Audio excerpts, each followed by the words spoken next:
नमस्कार. आज सावित्रीबाई फुले यांची जयंतीनिमित्त आपण या ठिकाणी साडेगाव येथील कानोपात्रा तुळशीराम तायडे या ताईंना ही डाळ आणि पिठाची गिरणी या ठिकाणी मदतीचा हात म्हणून या ठिकाणी देत आहोत.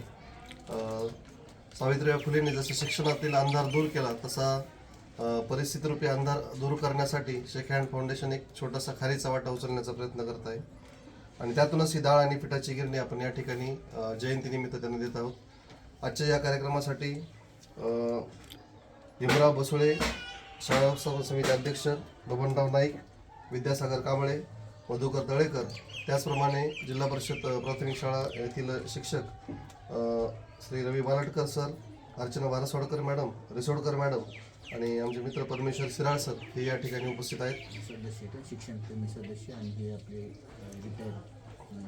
आदरणीय कांबळे सर मुख्याध्यापक बरोबर स्कूलला. ठीक आहे. तर या ठिकाणी आपण ही जी मदत देत असतो ती कुठल्याही शासकीय योजनेतून देत नाही. ही पूर्णपणे आपण वही पण लिहिलेलं आहे, कुठल्याही शासकीय मदतीशिवाय हा त्यांचा एक सन्मान म्हणून देत असतो. कारण त्यांच्या पतीचं निधन झाल्यानंतर या दोन्ही मुलांना योग्य रीतीनं शिक्षण देण्याचं काम त्या अतिशय चांगल्या प्रकारे करत आहेत. पुरुष कंटाळून आत्महत्या करतात, परंतु स्त्रिया अतिशय चिवटपणे आपला संसार पुढे नेण्याचं काम करतात. त्यांचा सन्मान म्हणून ही भेट आपण या ठिकाणी त्यांना दिलेली आहे.